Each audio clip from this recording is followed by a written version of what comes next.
Go ahead. Hey, I'm Will Larsen. I'm a 2000 defense for the Canada Lasers. Will, how did you describe yourself as a player? I'm a big boy. I like to throw the body around, but I sometimes like to get up in the rush, and usually have to work my way back somehow. Off-season, what have you been doing in the off-season? I've just been working out a lot. I've been trying to skate here and there where I can, but mainly working out, trying to lose some pounds, get a little faster on the ice. What do you do for fun in the off-season? For fun, oh, that's tough.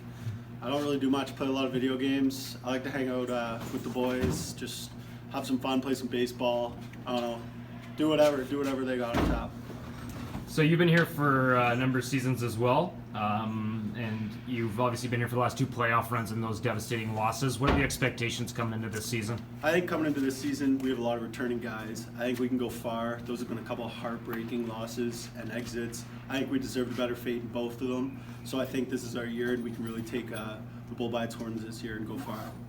What's your best idea for a team-building exercise? Team building. Ooh, I think like maybe a yoga session or a figure skating session. Some get guys out of their comfort zone a little. Get them a little vulnerable. Then we'll really see who's who, and then we'll get along a little more. All right, development league. Who's the first Canada Laser to commit this year? It's Liam Markhauser. All day. This guy's just lighting up the league. He's an absolute stud out there. He's going D1 for sure. Who's a guy you think will kind of surprise fans, scouts, or step up this year? I think who's got coming back? Don't be afraid to think. That's all good, man. Like, Let's see. people don't mind that. I think Felix Trigney. He put in good work last year. He was really great for us defensively and offensively, and I think he's just going to flourish this year with us. And now that he's got a year under his belt, I think he'll do wonders for him. What other sports do you play now that help you with hockey or growing up? Growing up, I played baseball for a while. I ended up having to choose between baseball and hockey, so I ended up choosing hockey, of course. And then I played lacrosse for a little bit, just a quick little stint there, a couple of years, which was fun, but just wasn't for me. And then it's just here, whenever the guys or my friends want to go play, I don't know, baseball or something, that's where I'm playing. Gotcha. Best, your favorite sports moment of the off-season so far? Tiger Woods winning the Masters, Raps, or Blues, or what? Okay, so it's the Raptors, of course, but it's the fact that my boy Jeremy Lin got his championship. He's like a national hero now. This guy, he's worked hard. He deserves every little bit of it, and I couldn't be more proud of him. What makes you a big Jeremy Lin guy? I don't know, just something about Jeremy Lin that gets me. He had that quick little stint in the playoffs, shows he counted, shows he helped the team win, so he's just a team guy. What do you think about like the hashtag Lars Sanity? Lars Sanity, I'm down for it. Let's do it. Let's get it going. Okay, sweet. We will. Now, speaking of basketball, who's the guy that comes in, just does their business? Who's the Kawhi Leonard of the Canada Lasers? But definitely Posey, Trevor Posey. This guy comes in every day. He's not necessarily joking around, but he's always light in the room.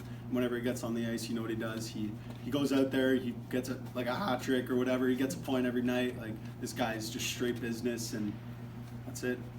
Who's the best guy in the Canada Lasers to jump in on color commentary with me, say when they're scratched or when they're injured?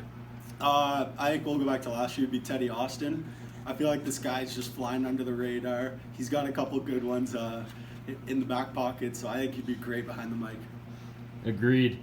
Who on this team has the best social media game? Social media game. Maybe Liam Markhauser. He likes to show off his body a lot. He's a good-looking guy. He's just got a couple good photos up there. Looks really sweet and innocent there. That's why he spends a lot of time in the Caribbean, I think, just so he can rip the shirt off. Exactly. You got it. And those bright shorts, too. All right, pretend there's a CCHL Fantasy League. Take anybody across the league. Who are you taking first overall in CCHL Fantasy? First Ovi. I'm going to go, I wouldn't say Luca, but Liam did, so I'm going to go Posey again. It's just, this guy's unbelievable. He's so good. He's going to go Division 1 too, so. I don't know if you watched the awards, the NHL awards, but the Connor McDavid belt was quite the fashion statement with his skate lace belt. Lars, who's got the best style on the team? Nah, I'm gonna go Graham Deneme. He's got that nice country boy style, nice tight jeans. He's a good-looking guy. He knows what to do with the outfits. Is there anything you've changed over the course of your junior career, Will, in terms of your off-season approach or your training or anything along those lines? I think just coming throughout the years, you learn a little more of what you need to work on in the off season and what you need to get stronger at. So, just I'm learning from it, and yeah. What advice do you have for kind of the younger guys at camp? Just play your game, work hard, come to practice or games every day, and just work. You're not always going to be perfect, but if you put a good foot forward, then you'll do great.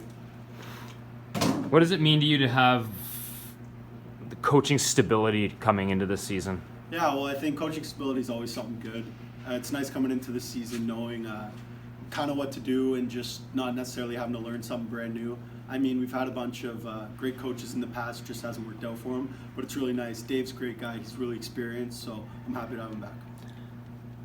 People in this league, whether it be coaches, management, whatever, are always kind of looking to the pros to get ideas. What aspect of the pros do you think is kind of creeping into junior A? I'll give you some examples like analytics, video, schemes, or the off-ice approach, whether that be training or nutrition. I think it's analytics. We just started last year getting our in-stats through a mail after every game. I think that's huge. It shows you what you're doing. You can review all your shifts. So I think that's really implementing itself, and not only to junior, but into other leagues. What would you want scouts or fans to know about you that they might not know about you as a player or as a person? I think once you get to know me, I'm a really team bonding guy. I like to keep it loose but serious, and I like to just get the guys together and have a little fun with them and make them laugh and kind of de-stress them a little bit if they're a little stressed, or help them out when they're in a tough time, or just have fun with them when they're going through a good time. What kind of things do you do to prepare yourself mentally or get inside the zone? Mentally, just sit in my stall close before a game. I like to sit in my stall, listen to music, really get in the zone. Sometimes I do a little eye trick where I focus on different things at once, get my vision going. I like to stick handle before games. I think it really helps with my puck handling during the game. And then, of course, keeping it light, playing sewer, warming up with the boys, getting a couple laughs in here and there. I think it's good. It helps me prepare and helps me be at my best. Thanks a lot, Lars. Thank you, Brett.